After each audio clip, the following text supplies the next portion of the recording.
আসসালামু আলাইকুম ওয়া রাহমাতুল্লাহি ওয়া বারাকাতুহু ওয়া মাগফিরাহ।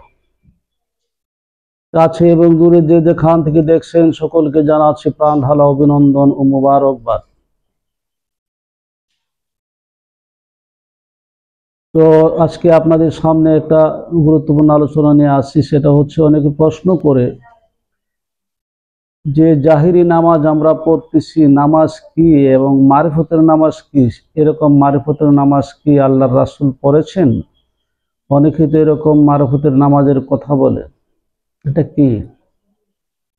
তো আজকে আপনাদের সামনে এই বিষয় নিয়ে একটু আলোচনা করব। তো আগে নামাজ কি সেটা বুঝতে হবে। কোরআনুল কারীমের কোথাও নামাজ শব্দ নাই, যেটা আছে সেটা হচ্ছে সালাত। তো সালাত শব্দটা আরবি, এটার যে অর্থ শাব্দিক এবং আবিধানিক কিছু অর্থ রয়েছে, যেমন হাদিস শরীফের গ্রন্থগুলাতে, আবু দাউদ সহ অনেক গ্রন্থগুলাতে এবং বিভিন্ন ইমামরা, ইমাম কুরতুবী সহ অনেকেই যে সংজ্ঞাগুলি দিয়েছেন তা পর্যালোচনা করলে বোঝা যায় যে সালাত শব্দের শাব্দিক যে আবিধানিক অর্থ সেটা হচ্ছে জিকির, দোয়া, ইস্তিগফার, রহমত, বরকত, মাগফিরাত, এই সমস্ত অনেক কিছু অর্থ সালাতে রয়েছে। তো পারিপার্শ্বিক অর্থ হলো যেটা, এই সালাত এমন একটা নিয়ম পন্থা যার মাধ্যমে আল্লাহর কাছে দোয়া করার জন্য, রহমত পাওয়ার জন্য, ক্ষমা পাওয়ার জন্য, তাকবীর তাহরিমার মাধ্যমে, রুকু সেজদার মাধ্যমে আল্লাহর দাসত্ব আদায় করা হয়, সেটাকে সালাত বলে। তো সালাত সম্পর্কে আমরা মোটামুটি অবগত হলাম, শাব্দিক এবং পারিপার্শ্বিকভাবে সালাত কাকে বলে। কিন্তু আসল যে মারিফতের দৃষ্টিকোণ থেকে সালাতের যে অর্থ এবং ব্যাখ্যা, সেটা যদি আমরা জানতে চাই তাহলে কোরআন থেকে আমরা সেটা আলোচনা করার চেষ্টা করব। দেখেন, সালাতের উদ্দেশ্য কি সেটা বুঝতে হবে। আল্লাহ রাসূল সাল্লাল্লাহু আলাইহি ওয়াসাল্লাম এই মারিফতের সালাত পড়েছেন কিনা, শরীয়তের সালাত পড়েছেন কিনা, মারিফতের সালাত পড়েছেন কিনা, সেটা যদি আমরা দেখতে চাই, কোরআনুল কারীমের মধ্যে আল্লাহ রাব্বুল আলামিন সালাতের দায়মুন যেটাকে বলেছেন, দায়মি সালাত, অবিরাম যে সালাতের কথা বলেছেন, যে সালাত কখনো বিরতি হয় না, অবিরাম চলতে থাকে। আর আমরা যে 5 ওয়াক্ত সালাত পড়ছি, এটাও কিন্তু কোরআনুল কারীমের মধ্যে স্পষ্টভাবে ওয়াক্তের কোনো দিক নির্দেশনা দেওয়া নাই। যেটা কোরআনের বিভিন্ন আয়াতের মধ্যে রয়েছে, সূর্য পশ্চিম দিকে হেলে যাওয়ার পর, রাত্রে প্রবেশ করার পর, সূর্য উদয় হওয়ার পর, এইরকম কিছু বলা হয়েছে বিভিন্ন আয়াতে। এটাকে কেন্দ্র করে 5 ওয়াক্ত নির্ধারণ করা হয়েছে। কিন্তু আসলে প্রকৃত সালাত যেটা, মারফতের সালাত যেটা, সেটা যদি আমরা কোরআন থেকে বলি, আমরা শুধু সালাত পড়লেই যে সালাত হয়ে যাবে তা নয়। কারণ আল্লাহ রাব্বুল আলামিন কিন্তু কোরআনুল কারীমের মধ্যে সালাতকে প্রতিষ্ঠা করার কথা বলছেন, আকিমুস সালাত বলেছেন, সালাত প্রতিষ্ঠা করো। সালাত প্রতিষ্ঠা করতে হলে প্রতিষ্ঠার যে নিয়ম কানুন, যে রীতিনীতি রয়েছে, সেটা আমাদেরকে বুঝতে হবে। প্রতিষ্ঠা কোনো সহজসাধ্য কথা নয়। আমরা যতটা সহজভাবে মনে করি প্রতিষ্ঠা মানে পড়া, এটা না। প্রতিষ্ঠা হলো এমন একটা জিনিস যেটাকে প্রতিষ্ঠা করতে গেলে এককভাবে কোনো জিনিসের মাধ্যমে সম্ভব নয়। আমরা যদি সালাত পড়ি তাহলে রুকু সেজদার মাধ্যমে সেটা আদায় করি, কিন্তু এটা আদায় করতে গেলে কিছু জিনিস লাগে, সেটা মসজিদ লাগে, সেজদার স্থান লাগে, জায়নামাজ লাগে, অনেক কিছু লাগে। এসব মিলায়া সালাত প্রতিষ্ঠা করতে হয়। তার সাথে আরো মারিফতি গোপন দিকগুলি যেগুলি লাগে, মনের পরিশুদ্ধতা লাগে, আত্মার পরিশুদ্ধতা লাগে। দৈহিকভাবে আমরা উযু গোসলের মধ্যে পবিত্রতা অর্জন করি, কিন্তু এই পবিত্রতা অর্জনের মাধ্যমে একটা মানুষ পুরাপূর্ণ পবিত্র হতে পারে না। পূর্ণভাবে যদি পবিত্র হতে হয় তাহলে তার আত্মার পরিশুদ্ধতা লাগবে, দেহের পরিশুদ্ধতা লাগবে এবং তার কর্মের পরিশুদ্ধতা লাগবে। আমরা যদি দেখি উযু করি, রুকু করি, সিজদা করি, যাই করি, কিন্তু একটা মানুষের ভিতরে যদি আল্লাহর ভয় তাকওয়া না থাকে, তার আল্লাহর দিকে যদি তার মনোনিবেশ সৃষ্টি না হয়, সালাতের যেহেতু আর একটা অর্থ রয়েছে সংযোগ স্থাপন করা, অর্থাৎ আল্লাহর সঙ্গে তার সংযোগ স্থাপন করা, আর এই সংযোগটা যদি তার মধ্যে সৃষ্টি না হয়, শয়তানের সংযোগ স্থাপন হয়, ওয়াসওয়াসার সংযোগ স্থাপন হয়, কুমন্ত্রণার সংযোগ স্থাপন হয়, তাহলে ওই মানুষটার সালাতটা যথাযথভাবে আদায় হচ্ছে না।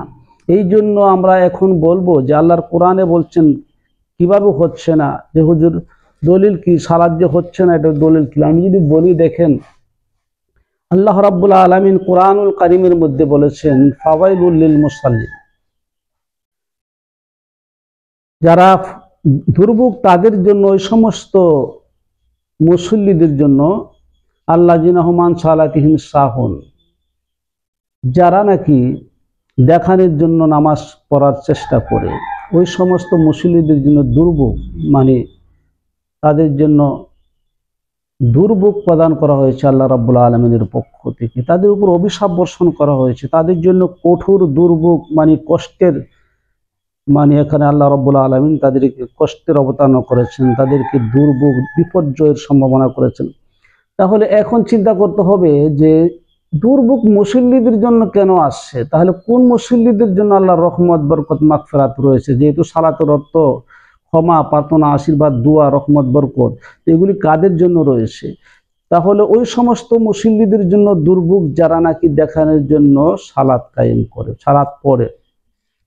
তো প্রতিষ্ঠা করতে হলে একটা মানুষকে, সালাত যদি প্রতিষ্ঠা করতে হয় তাহলে একটা মানুষকে এই জিনিসটা বুঝতে হবে। প্রতিষ্ঠা, একটা মাদ্রাসা যদি আপনি প্রতিষ্ঠা করেন তাহলে এখানে ঘর লাগে, মাদ্রাসা ছাত্র লাগে, শিক্ষক লাগে এবং অনেক কিছু তার জন্য লাগে, খানা লাগে, বোর্ডিং লাগে, তারপরে কোরআন লাগে, পড়ার জন্য কিতাব লাগে, সব মিলেই কিন্তু একটা মাদ্রাসা প্রতিষ্ঠা হয়। তো সালাত প্রতিষ্ঠা করতে হলে আপনার আত্মার পরিশুদ্ধতা, মিথ্যা ত্যাগ করতে হবে, অহংকার দূর করতে হবে, মানুষকে নিজের পরিশুদ্ধতার মধ্যে আসতে হবে, গীবত করা, বদনাম করা, মানুষের মনে আঘাত দেওয়া, কষ্ট দেওয়া, সব থেকে আপনাকে নিবৃত্ত থাকতে হবে।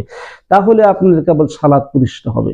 এই সালাত প্রতিষ্ঠা করার জন্য আল্লাহ রাসূল সাল্লাল্লাহু আলাইহি ওয়াসাল্লাম নিজেও চেষ্টা করেছেন। উনি হেরা গুহার মধ্যে যায় ধ্যান সাধনার মাধ্যমে উনি সালাত প্রতিষ্ঠা করার চেষ্টা করেছেন, যেটা দায়মি সালাত এবং কায়েমি সালাত দুটোটাই উনি আদায় করেছেন।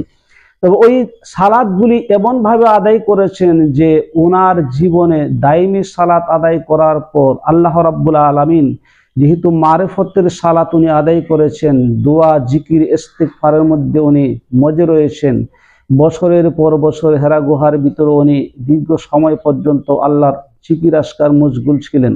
এমনভাবে আল্লাহর সালাতকে উনি প্রতিষ্ঠা করেছেন, মারিফতের সালাতকে প্রতিষ্ঠা করেছেন, যে মারিফতের সালাতে প্রতিষ্ঠা করার কারণে আল্লাহ রাব্বুল আলামিন খুশি হয়ে আমার নবীর উপরে কোরআন অবতীর্ণ করেছেন এবং কায়েমি সালাত দান করেছেন। এই জন্য সালাত বিষয়টা যদি আপনি না বুঝেন, যদি সুন্দর মতো সালাতটা আপনি আদায় করতে না পারেন, তাহলে আপনি কিভাবে বুঝবেন? এখন আসুন মারুফতের সালাত কি, সেটা কিভাবে আল্লাহ রাসূল পড়েছেন এবং আমরা কিভাবে পড়ব সেটা একটু জেনে নেই।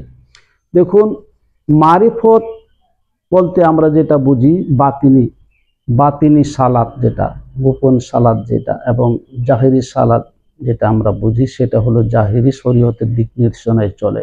কিন্তু বাতিনি সালাতরা যদি আপনি পড়তে চান তাহলে আপনার যেই বিষয়গুলি সবচাইতে গুরুত্ব দিতে হবে সেটা হলো পানির উজু নয়, সেটা হলো পানি দ্বারা গোসল নয়, পোশাকের চাকচিক্য নয়, দেহের চাকচিক্য নয়, সেটা হতে হবে মনের চাকচিক্য, মনের পবিত্রতা, আত্মার পরিশুদ্ধতা, সেটা হতে হবে খান্নাস মুক্ত নাফসের অধিকারী হওয়া, দেহকে কুলুষমুক্ত করা, মনকে সহজ সরল করা। এই বিষয়গুলি যদি আপনার ধারণা থাকে, আপনার মধ্যে সৃষ্টি হয়, তাহলে মারুফতি সালাত আদায় করা যাবে। এই জন্য মারুফতি সালাত আল্লাহ রাসূল আদায় করেছেন কিভাবে সেটা যদি আমরা বিশ্লেষণ করি, এই যে হেরা গুহার ভিতরে আল্লাহ রাসূল সাল্লাল্লাহু আলাইহি ওয়াসাল্লাম দীর্ঘ সময় পর্যন্ত ধ্যানে নিমগ্ন রয়েছিলেন, কারো কারো মতে প্রায় 15 বছরের অধিক সময় পর্যন্ত আল্লাহ রাসূল এই হেরা গুহাতে নিমজ্জিত ছিলেন আল্লাহর ধ্যান সাধনার মধ্যে। এই সময়টা আল্লাহ রাসূল করেছেন কি করেছেন, সেখানে মারুফতের সালাত কিভাবে আদায় করেছেন, এটা যদি আপনি জানতে চান তাহলে দেখেন যে মারুফতের সালাতগুলি আল্লাহর ওলিরা কায়েম করেছে, জংলায় গিয়ে করেছে, আস্তানাতে বসে করেছে, খানকাতে বসে করেছে।